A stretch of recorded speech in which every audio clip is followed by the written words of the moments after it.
On the eve of the NATO summit in July, Western leaders are negotiating a response to Ukraine's calls to offer it a clear plan for joining the alliance after the war. According to NATO Secretary-General Jens Stoltenberg, there are three important elements the allies intend to give Kyiv. In the practical dimension, a long-term package to help its transition to NATO doctrines and equipment standards, and the political route, the finalization of the Ukraine-NATO Council agreement. We are talking about an enhanced format of cooperation.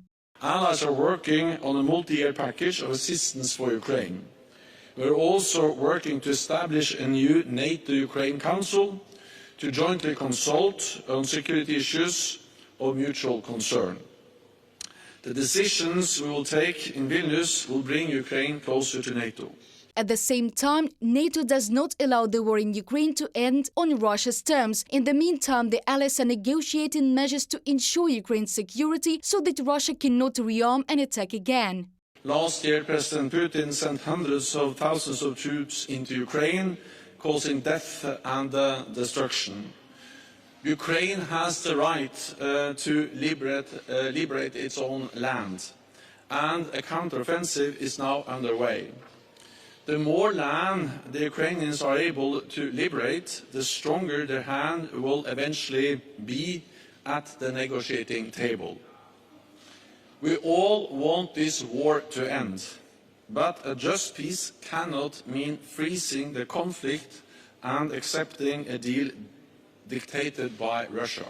More than 24 countries have already signed a declaration in favor of Ukraine joining the alliance. Le Monde newspaper says France is ready to support Kyiv on its way to NATO. In particular, the country's policy on Ukraine's integration into Euro-Atlantic structures was the leading topic of the Defense Council meeting at the presidential Élysée Palace in June. The way President Emmanuel Macron has recently spoken about Ukraine and NATO may suggest that France is more inclined to want the Ukrainians in NATO, a desire most clearly expressed by the leaders of Central European and Baltic states. From an article in Le Monde.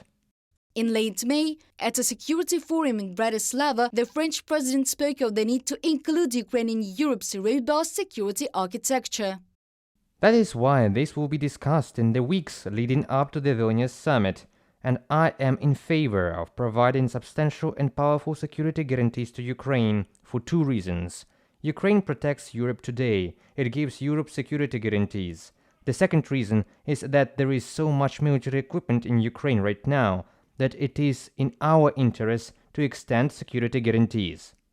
According to the Speaker of the Ukrainian Parliament, Ruslan Stefanchuk, Kyiv plans to receive an invitation to join NATO following a similar scenario to Finland and Sweden. In particular, members of the alliance were then in favor of the accession of the two countries through an accelerated procedure without the obligatory step of fulfilling the NATO membership action plan. The proposal to cancel it for Kyiv first came in June from NATO Secretary-General Jens Stoltenberg at a meeting with US President Joe Biden in Washington. Earlier, the Secretary-General of NATO held talks with the alliance's leaders to reconcile their positions. He also took part in a meeting of defense ministers, including Ukraine. The result will be clear after the July summit. Reported by Diana Kolesnik, Христина Домбровська, UATV News.